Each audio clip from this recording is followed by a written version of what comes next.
I am going over my entire long-term dividend portfolio. I hit a milestone in the dividend investing journey. And you guys, y'all already know the drill. Let's get it. Ooh, big bag. You not talking money, you can miss me with the chit chat. I'm not with the rah-rah or the What is up, you guys? Welcome back to my channel. Nikki here, and in today's video, it's kind of exciting, it's kind of fun, it's kind of fresh. I'm going to be going over my entire dividend portfolio. I hit a milestone in it. It only took a year and a half since the last time I gave you a portfolio update. Something's going on out there, and it ain't been great, and I don't think it should have took me this long to get this far, but it is what it is, and sometimes that's just how it goes. But what is a year and a half over the course of like 40 or 50 years? You know what I mean? So we are going to be doing a screen recording here. I'm going to go into the phone. I'm going to show you the entire portfolio. I'm going to show you my positions, my average cost, my overall percentage if I'm up or down. And then what I'm going to do is go ahead and jump into the spreadsheet where you can see a bit more of a visual in terms of like, what sectors I'm heavily invested in, what percentage of each position makes up my portfolio. You can kind of see my like yield cost. You can just see a bunch of good stuff in there. So that's going to be towards the end of the video. So stick around. And without any more jibber jabber, let's go ahead. Let's dive right into the portfolio. All right, you guys, here it is. The infamous portfolio. So as you can see, we crossed over $30,000 in the portfolio. We are sitting just 7 cents shy of $30,450. Now, the last time I made one of these videos, the portfolio was at $25,000. And so for me, a year and a half to go up $5,000 is like not ideal. I feel like that's really slow, but honestly, you guys, the market's gonna work against you a lot of times. It's gonna work with you most of the time. It's all good. And this video is gonna be a little bit more kind of casual, just running through and showing you everything, just being super transparent. And yeah, let's just dive right in here. As you can see, like right off the overview here of the portfolio, you can see that I am up 15.32% total from the beginning of the journey, $4,042.94. Now, I started in 2020 at like January was the first kind of real month, but to be honest, I didn't really get super serious until kind of mid-year in 2020, towards the end of 2020, but I'm still gonna count it all. I mean, I wasn't as consistent then as I am now.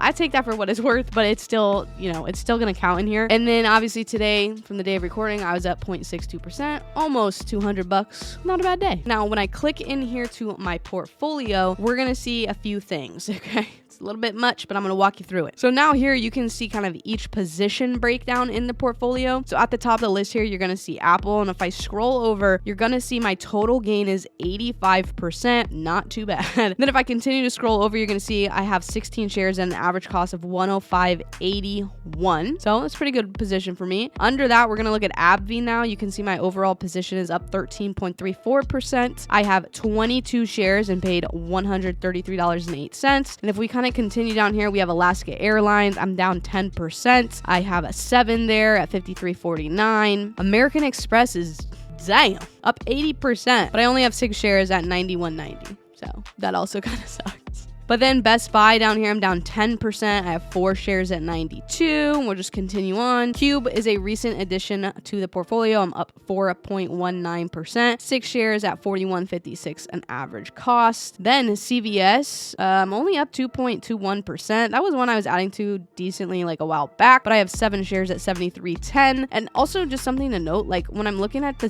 total gain is kind of when I try to see like, okay, what could I be adding right now? What should I like maybe not add because it's so green, it kind of doesn't matter. I need a little pullback there. It just kind of helps me like figure out what I'm going to be pulling the trigger on, not so much the day to day. Like if a stock is down like 8, 9, 10%, obviously I should probably, get some of that if I have it in the portfolio already. But honestly, if you're adding to losing positions as a long-term investor, okay, don't come at me with the trading stuff, okay? But as a long-term investor in a good company, if I'm down like Invitation Homes here, for example, 7%, I like that company. I see where that can go and I want to invest in it long term. So I should be adding to that because that's going to bring my average cost down. So let's go back here, Home Street. Okay, we're not even going to talk about that right there. That ticker HMST, 75% I'm down. I haven't added to this in quite some time. I only have 10 shares, so it is what it is. I'm not going to add to that at all. I think that's kind of a lost cause at this point for me. I'm just going to let it ride it out and see what happens. But Invitation, I had already mentioned. I have 19 shares at $38.23. Then JEPI, I'm down 2.83. That's another one that I need to add to because A, it's going to bring down the average cost, but then B, it's going to continue to add to my monthly income. And so I definitely want to take advantage of that. So I have 33 shares at $57.44. Then J&J, I'm up 17.5% total, but I only have 3 shares. So like, at $148.50. Then JPM, another one I literally have not added to in at least 2 years. I'm up almost 70% with 4 shares. Then Coca-Cola up 34.23%. I have 12 shares. Lowe's up almost 30%. I only have 3 shares. Southwest, I'm down 28%. I have 9 shares. McDonald's, I'm up 54.5%, but I only have 2 shares at an average cost of $190. Medtronic is another one. I'm down 8%. I have 7 shares at $95.93. That's one that I honestly would probably add to. I need to take a mental note of that and maybe put it on the book for August. But then Microsoft, 81%, but I only have 2 shares because it's expensive. What is it at right now today? Almost $340 for 1 damn share. Please give me a break. I ain't doing that. Then I'm going down to Next Era Energy. This is another one that I need to add to. I'm only down about 5.6%. I have 7 shares at $77.23 average. Realty, I've added to that decently. 2.26%, 8 shares, $60. OKE, holy macaroni, 131.35% gain on 20 shares. Yo, I picked this up at 29 average cost a share. It's at almost 70. Imagine if I had 50 shares, 100 shares, 1,000 shares. Girl, I gotta get it together. I have to get it together and really focus here. Then we're going down the line here. We're going to Pepsi. I'm up 38%, 7 shares, $137.73. Then the next one is a massive loser, Peloton. I went to bat for Peloton and I held it through the highest of highs. But now I'm down about 78%. I only have 9 shares, so it's not the end of the world, but I'm definitely not actively investing into that. Then we have RITM, 12.59% in the green at 51 shares at $9 a pop. Then Raytheon Technologies, I'm up almost 35% on 8 shares at an average cost of almost $65 a pop. Starbucks is another one that I had been adding to pretty heavily. So I'm up 13.35%, 20 shares at an average cost of $89.33. Then SPYD is another one that I've been throwing into decently well, just because it's a freaking ETF and it's a little bit safer and conservative, and I haven't been too involved in this portfolio, like out of kind of just occasional like check-ins and whatnot. So that's something I really want to take advantage of and continue to take advantage of in the future are these ETFs. So SPYD, I'm up 6.5, 41 shares at $36.29. Stag is one I add to pretty regularly. I'm up almost 8%. I have 26 shares at $33.66. Then AT&T, I'm down almost 33%. I have 49 shares at $21.51 a pop. This is one though that like, even though I'm down heavy, I still, for some godforsaken reason, I still feel like I need to continue to average cost my way down into this. I just don't see them exiting, bankrupt, falling out of the face of the earth. Like I don't know, maybe I'm dumb, call me stupid, I don't know, that's fine. I just am not at the quantity of money invested that I'm like freaking out about it. So I'd like to continue to average cost my way down there because it's currently at $14.44 and my average cost is $21.51. So I need to bring that down. Then Target, I'm up 13.73%. I have 4 shares at an average cost of $118.70. That's another one, like anything under 5 shares, I'm like, what is the point? But the stocks that I have with a quantity under 5, they're like over 100, 150. Microsoft's almost $350 a pop. So it's like a month's worth of investing into one stock, and I just rarely ever do that. And so I don't know, maybe I need to get back on track and like buy one big stock every month and just see how that works. But I don't know. Toll Brothers, I'm up 52.40%. I only have 7 shares, which kind of pains me because, you know, with kind of the boom back in 2020 when people were leaving a lot of states because of like lockdowns, and even it continues into now with like politics and everything, like me specifically, I would die to move to either Texas or Idaho. I want to get out of here. And Toll Brothers, like with all the new developments that are building in like Frisco, Texas, and Prosper and Salina, I don't know, up north, kind of North Dallas, like out into the like farmland, or even in Idaho, like there's little cities like Eagle and Star, and they're kind of expanding out into the more farm areas and building new developments to make like suburbs, and so many people are moving in, and Toll Brothers is a really big builder in those areas. And so I definitely want to be adding to that because I just see that trend continuing for years. Then I'm looking at Verizon here, another one. I'm down 26.7%. I have 36 shares at $46.45 a pop. This is another one kind of like AT&T. Like I honestly like it more than AT&T. I use Verizon. I think they're a little bit more modern. I think like the way that they market. I think it's a little bit more with the times than like AT&T is, which makes me nervous about AT&T. But I do like Verizon. They have a fantastic dividend. I mean, never misses a beat, always comes through, and has been for quite some time. So I just need to add to it, and that's really it. Then Warner Brothers here, to be honest with you, I don't know. I'm down 55%, but I have 8 shares at an average cost of 28. That's from the spinoff of AT&T. It is what it is. I honestly, it's not like I went out and bought these on my own. It's just the spinoff from it, and so I hadn't really been paying any attention to it. I don't see myself adding to this. I'm kind of just letting it do what it does, which obviously it ain't doing very good, but we'll see what happens. And then after that, Waste Management, I absolutely freaking love it. I have 9 shares at 121, and I am up almost 35% total. Now, with all that out of the way, let's go ahead, let's dive into the spreadsheet, because I'm going to show you more of a big kind of pie chart visual of what the portfolio looks like. All right, you guys, so here is the spreadsheet. We're going to have kind of a bird's eye overview look here. Some of you may recognize this from all the dividend income videos I do. We always go over it, but let's kind of look at it as a whole here. Now, you can see my portfolio, okay, on this main page, but honestly, what I like to look at is the sector tab and the diversification tab. But let's start with sector. This is telling me how much of my money is invested in certain sectors of the market. So as you can see, obviously the huge elephant in the room here is investment trusts and mutual funds, which honestly for me could be up to 30% of the portfolio. I really don't mind being conservative, even though I am on the younger side. I really just do not mind it. It's tried and true. You know what I mean? Like, I just feel like it's a solid investment. And because of the way that, I don't know, the world's been, the market's been over the last, literally since I started in 2020, like, we just don't know what we're getting. I have no problem investing conservatively. Okay, if we get in a place where like the economy's booming, we're coming up, like maybe I'll take some